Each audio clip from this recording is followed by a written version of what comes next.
what could be more wholesome and uplifting than this gun in my hand.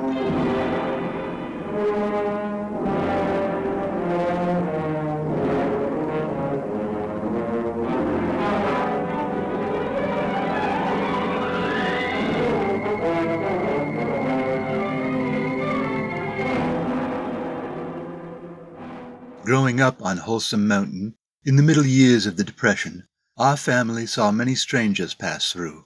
One that I remember well was named Falk Zildjian. He seemed quite a heroic figure. I suppose it was because he carried a gun. I'll never forget the morning he strode wearily up our road in his gray trench coat and hat, looking as though he had stepped out of a motion picture show. Excuse me. Good morning. Good morning. Sorry, yeah, good morning. I'm headed to Parabellum City. Could you tell me which direction that is? Parabellum City? Can't say I've heard of that place. Is that up in Maryland or Pennsylvania? No, I believe there is a small town in South Carolina by that name. No, You sure you're not thinking of Powdersville, Pa? That's the one. They surely do love their firearms in Powdersville. You look kind of road-weary, mister. Why don't you come in for a cup of coffee or some breakfast? My name's John, by the way. John Wholesome. What's going on? Hi, mister. You look like a movie detective. Who's this, Now, Pop? quiet. Get off my guitar. Quiet down, everybody. These are my children. Maria Elena, Hello. Jason, Hello. Ben, Hi. Irena, Hello. Jaime Roberto, ¿Qué onda, güero? and Elisabetta. Mr. Zildjian? Yes, Elisabetta? I'm named after Countess Bathory. Oh, that's nice. Up in that second-floor window of the house, you can see my eldest son hunched over his writing desk. That's Juan Boy. Good night, Juan boy. Did he stay up all night writing and now he's going to sleep? It's just something we say. And this is my wife, Olivia. Good morning. Don't forget Abuelita and Grandpa. I'm not. I just haven't got around to him yet. This is my mother, Esther, and this is... I am Zebulon. Now, don't get thrown off by Pa's Piedmont accent. Good morning. Nice to meet you all. My name is Falk Zildjian. Are you any relation to the Howardsville Zildjians? Not that I know of, no. How about that cup of coffee? No, I can't stay long. Thanks, though. I'm just trying to find my bearings and get home from Shropshire. Or Shropshire, however you say it. Well, that's quite a ways away. I met a few boys from that area back in the Great War. What were you doing out there, if you don't mind me asking? I had to see a man about a horse. Or a man who is half-horse. There's a criminal who calls himself the Centaur. You ever heard of him? Weirdest costume I've seen in years. He goes around shirtless, but he wears pants that look like horsehair. Then this other guy trails behind him in the rear end of the horse costume. Imagine you applied for a job as a sidekick and you find out you gotta walk around bent over double, hugging this guy's hips as he tries to rob banks with a bow and arrow. Gosh. Anyway, he was causing a kerfuffle in Shropshire, so I had to track him down. What happened? Did they put him in gaol? No, I shot the bow out of his hands, but he got away. Never would have thought two guys attached in a horse costume could run that fast. You didn't have to go all that way. Hugh Berengar takes care of any criminals that turn up in Shropshire. Who's that? Hugh? He's undersheriff of Shropshire. What? Like I said, Pa's Piedmont accent gets heavy sometimes. What he's trying to say is under-sheriff of Shropshire.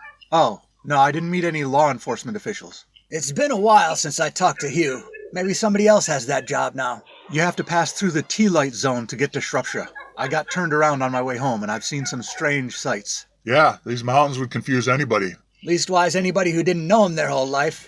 I hitched a ride with this veterinary doctor somewhere in Yorkshire. Was he one of those large animal doctors or mostly household pets? His practice covered all creatures, great and not so great. Real nice people, but between him and his brother and the apprentice vet, each of them kept trying to trick the others into covering their worst jobs. Mean dogs, cows with breech births. Every time one of them tried to drive me over the county line, a farmer would flag them down with some emergency. I ended up walking the rest of the way. By the time I left, I had watched them put down a horse, deliver 3 calves, and someone got married. I bet it was some beautiful country, though, huh? Yeah, I suppose. Then I hopped on a bus, which put me off on the east side of London. I booked a ticket on a passenger ship to the States. Finally, I felt like I could relax, but on my way towards the gangplank, I tripped and fell. Someone called an ambulance, which was totally unnecessary. When the ambulance took too long, they decided to call a midwife. Well, if that don't beat all. The midwives bandaged me up, and before I knew it, they pulled me into a nunnery to recover. I was getting a little worried that they wanted something untoward to happen, but it was all above board. Sure, I remember those gals. They wander through here passing out handbills and tacking them to fence posts, all about new vaccinations paid for by the government.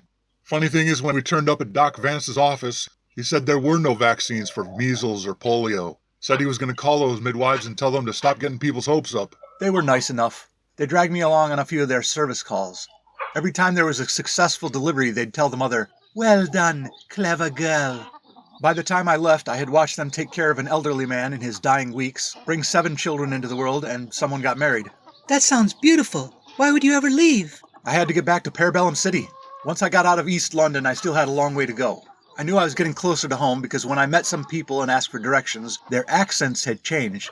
There were a couple of little girls in prairie dresses with pigtails. I mean, their hair was in pigtails, and also they were fighting over the tail of a pig their father had just butchered. That's the best part. But their accents were American.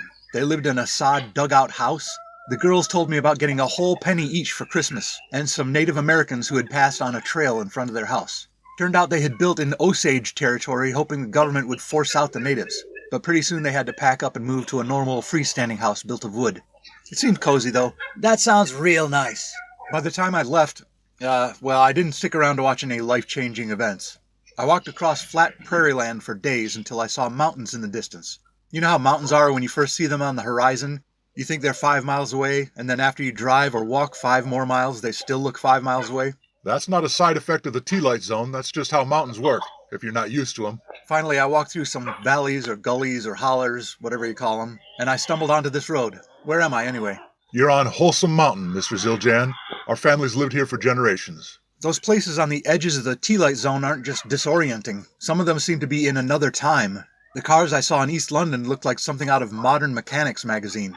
I wrote it off to the weird designs of British car makers, but they looked futuristic somehow. And then when I stumbled across the prairie, well, I don't know if many people are building sod dugout houses these days. Maybe they were Amish or something, but it seemed like I stepped way back in time for that one. Yes, that Tealight Zone will do strange things to a man. Why, I used to be a bisexual communist. Card-carrying member, too. Back in those days, we placed more stock in cards. I was blacklisted for years because I wouldn't rat on my brothers in front of HUAC. But then I passed through the Tealight Zone and came to Wholesome Mountain and put that all behind me. You might say the wholesomeness is infectious. That's a mighty fine story, Pa. You hush now, old man.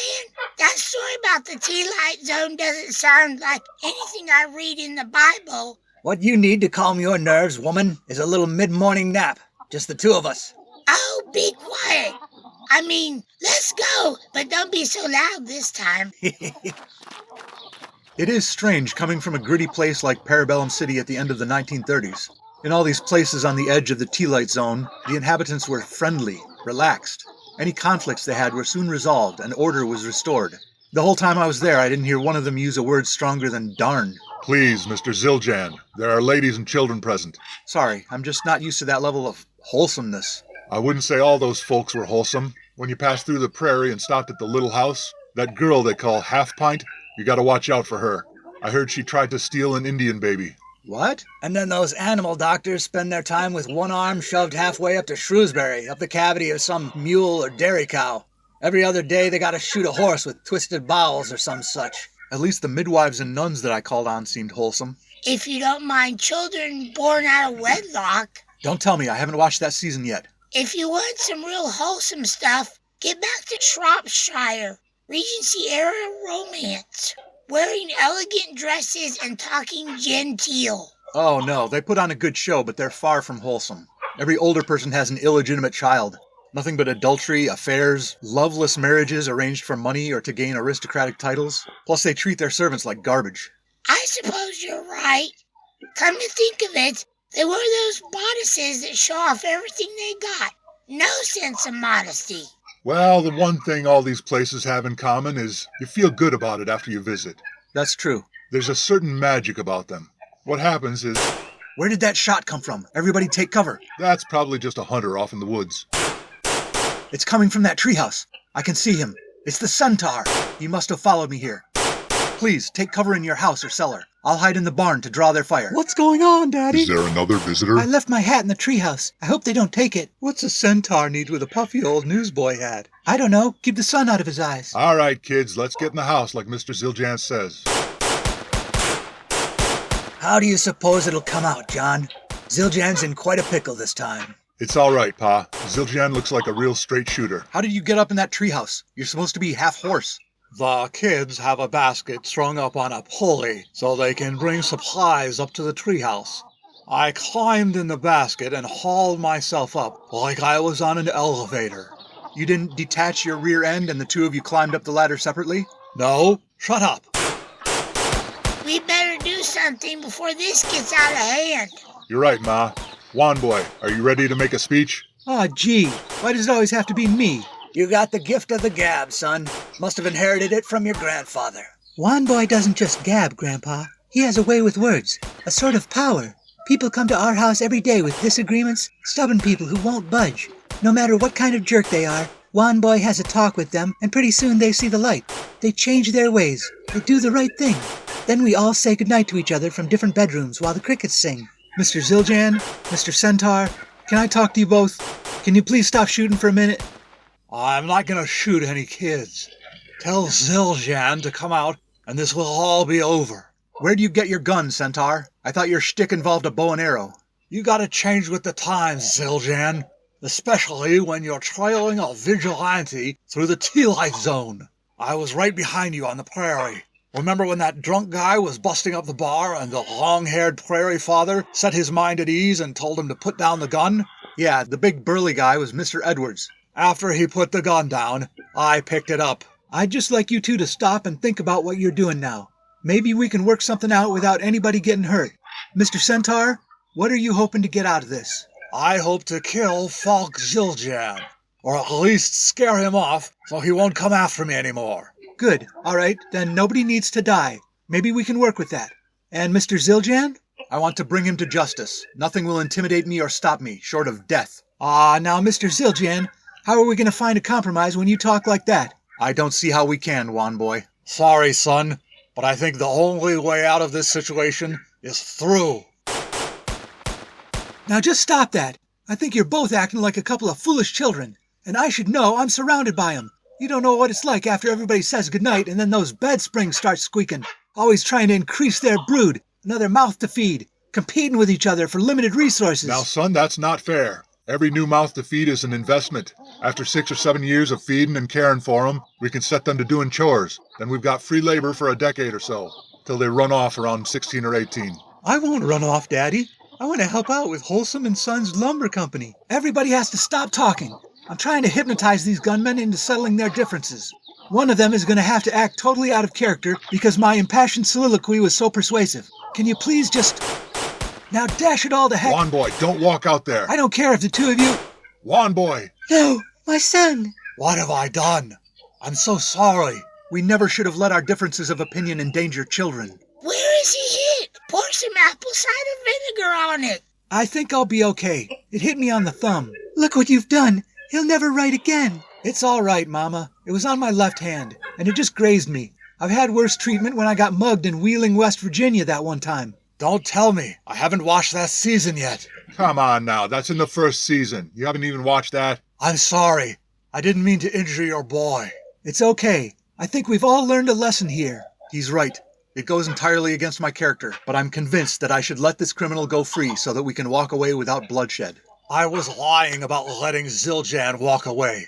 I was going to kill him as soon as I got a chance. But today's events have made me rethink my life.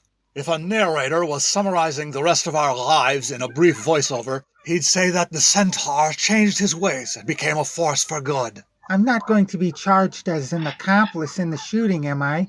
Just because I'm attached to the Centaur in this horse costume? You shut up! How am I supposed to maintain the illusion of being a Centaur when there's a voice coming from my tail? Things were set right that day on Wholesome Mountain. Normalcy was restored. The Centaur became a crime fighter, because what else are you going to do with those skills after you've learned to be a criminal? He was kinder towards his sidekick in the tale of the costume. 2 years later, they were shot down by a criminal called the Satyr at a convention of Greek-themed heroes and villains. Our family learned a lot that day as well. We would pursue our own careers, most of us moving away from home. As the years passed, our grandparents and parents eventually died, and each of us children as well, some peacefully in bed, some in motor car accidents, or long drawn-out illnesses. Unbearably painful. Hey, it's hard to have heartwarming moments of nostalgia when you remind us these stories are about people long dead. Sorry. Everyone walked away that day, and we learned about the world, and about ourselves. Mama? Yes, Elizabeta? How is the older voice of Juan Boy narrating all that when he included himself as one of the children who died? I don't know. It doesn't make sense to say goodnight to Wanboy tonight. Good night, Falk Zildjian. Good night, Elizabeta. Good night, Falk Zildjian. Good night.